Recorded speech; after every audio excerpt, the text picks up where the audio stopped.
contábamos que el 2 de abril es el Día Mundial de Concientización sobre el Autismo. Y hoy lo que trajimos es a un compañero, se llama Mauricio Estrada. Mauri es papá de Rumi, diagnosticado con TEA. También trabaja en la Comisión Nacional de Energía Atómica, dato de color. Así que nada, Mauri, ¿andás por ahí? Hola, ¿qué tal? Buenas tardes. ¿Cómo andás, Mauri? ¿Todo Bueno, bien? bien, bien, todo bien, por suerte. Bueno, primero que nada, muchas gracias por la invitación, por el espacio y por la oportunidad de poner un granito de arena en esto de la concientización sobre el autismo, ¿no? Buenísimo. No, muchas gracias a vos, que a la urgencia dijiste sí de una, estoy. Y respondiste al toque. Bueno, teníamos unas preguntas para hacerte. En primer lugar, porque dimos, cuando hablábamos sobre qué charlar, dimos por sentado de que todo el mundo sabe qué es el trastorno del espectro autista, como que, y en realidad no. Y me imagino también vos, en tu situación, calculo que fuiste aprendiendo mucho en este camino, antes de los diagnósticos, con los diagnósticos, etcétera. Nada, que nos cuentes un poco de eso.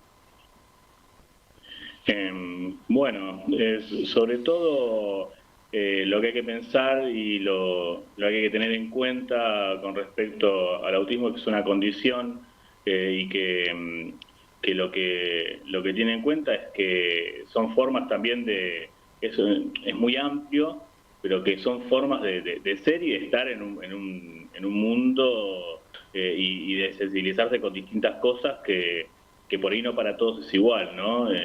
Entrar a un salón donde hay música o donde hay mucha gente hablando al mismo tiempo, por ahí para uno puede ser algo natural o no puede ser muy molesto y para otras personas puede ser realmente algo muy disruptivo y eso después obviamente genera distintas formas, digamos, de cómo estar y de cómo se debe llevar esos momentos, ¿no?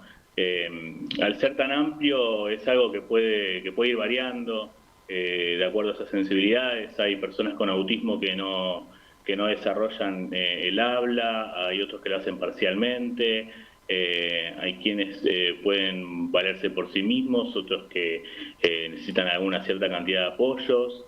Y bueno, todo esto es lo que uno intenta también poder contar un poco de cómo es la realidad.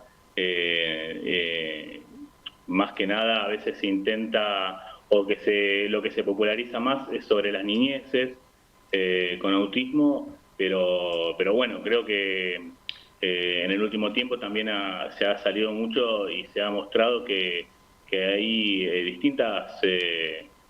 también se atraviesa en distintos momentos de la vida, en las adolescencias, en la adultez, y hay distintas formas de atravesarlo, ¿no? Eso está bueno de entender que son diferentes maneras de percibir muchas veces, que se pueden dar de diferentes maneras, en diferentes grados, por eso también se habla esto del espectro, es como muy amplio, ¿no? Vos en este camino de informarte sobre todo lo que nos estás contando, que calculo que te llevó tiempo aprenderlo y te fuiste informando, y, y llegar al diagnóstico, como con qué trabas te encontraste, burocráticas, sociales, qué límites encontraste que no, quizás no tengan tanto que ver con el trastorno del espectro autista en sí, sino con otro tipo de límites. Claro. Bueno, sí, como te decía, eh, evidentemente hay mucho de lo que más se habla más en este momento que hace 10 o 20 años, Claro. pero, pero realmente hay un montón de cosas que siguen siendo bastante engorrosas en el sentido de, por ejemplo, no tener que adquirir, poder tener que llegar a tener que buscar los apoyos necesarios, la búsqueda de los profesionales, la búsqueda de los apoyos para la inclusión en lo que es toda la etapa escolar, y todo eso conlleva además una serie de trámites con el Estado, con las obras sociales, que involucran nada, que vos tenés que aprender a hacer un montón de trámites, aprender a hacer un montón de cosas que bueno, que no lo estás contemplando, ¿no? Pero eso no es solamente una parte, o sea, eso es solamente una parte, digo, de quienes, por ejemplo, tenemos un trabajo asalariado en blanco y por ahí accedemos a una social, o hay quien puede acceder pagando una prepaga, pero imagínate a alguien que no tiene ningún tipo de esos recursos. Bueno, nada, la salud pública hoy la vemos como está siendo atacada todo el tiempo, donde hay un discurso completamente también de, de, de, de, eh, de odio todo el tiempo, y se ve que nada, que hay mucha gente que por ahí no tiene esos recursos, y imagínate todavía tener que recurrir a ese tipo de burocracia, sortear esas trabas en una salud pública donde eso es cada vez más escaso. Se ve por un lado en la escolaridad, pero también se ve en el tema de los apoyos, de poder tener una atención para poder hacer una terapia, para poder acceder a distintos tipos de apoyos que es muy difícil hacerlo si no hay eso. Ya imagínate que desde ese punto de vista hay que atravesar muchos trámites, muchas cosas, que a veces incluso se termina convirtiendo en un tema que es que pelearte con la obra social para que te reconozca esto, tener que demostrar una situación, cuando esta situación, la condición de mi hijo no va a cambiar en el transcurso de un año, de 5, de 10, ya es parte de su vida. Entonces tener que demostrarlo en cada momento, llevar papeles para justificarlo, y bueno, un montón de cosas así que hacen, en vez de hacerlo más fácil, nada, a veces se complica más. Claro. Hola Mauri, te saluda Nat, ¿cómo estás? Hola, Ana, ¿cómo estás? Bien. Mira, yo te quería hacer esta pregunta porque puede servir también para lo que nos estén escuchando y demás. Como vos bien llamás, necesitamos a veces este sistema de apoyos, ¿no? El sistema de apoyo puede ir, entiendo que es de bloqueadores de sonido y demás. Si nos querés contar en su experiencia cuáles son estos sistemas de apoyo que capaz pueda servir para el resto que nos esté escuchando, si están atravesando también esta situación, si ustedes tienen digamos, un sistema de apoyo en función de sus tratamientos o de sus herramientas y nos querés contar. Bueno, sí, en el caso de mi hijo, él tiene que realizar distintas terapias, más que nada relacionadas a lo social, ¿no? A la psicología, a la terapia ocupacional, a la fonobiología, porque la dificultad se encuentra a veces en el habla, y a partir de eso de cómo socializar. Y después está el ámbito escolar, ¿no?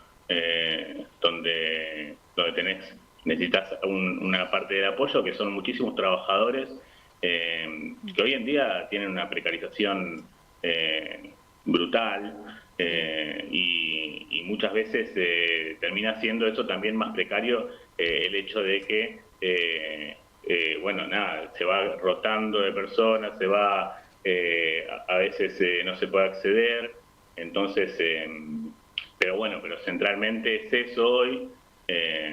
Y después hay un montón de cosas que ya se empiezan a cortar, ¿no? Ya te empiezan a decir, no, bueno, el transporte no, porque no, tenés que tratar de tener este desafío y todo. Y bueno, son cosas que uno empieza a ver cómo se empiezan a cortar también, ¿no? Sí.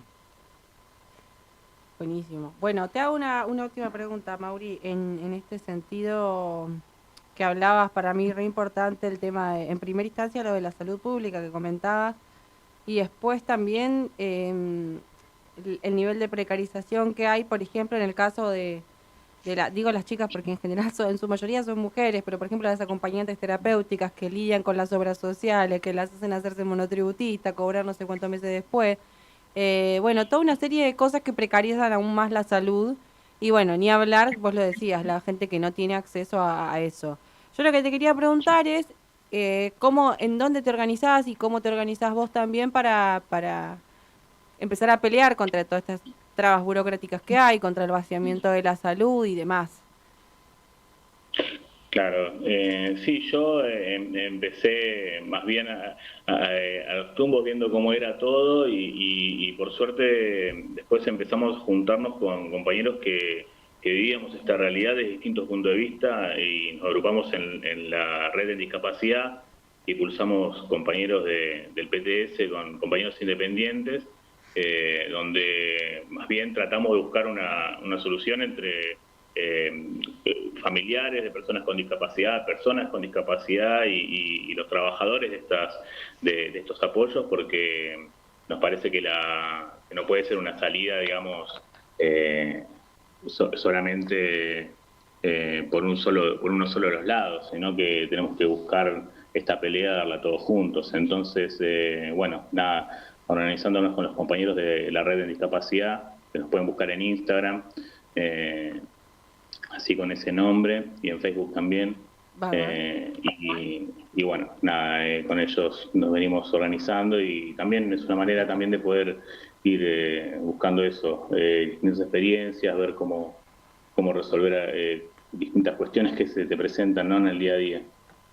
Bueno, espectacular. Che, recordame cómo están en las redes, así lo repetimos.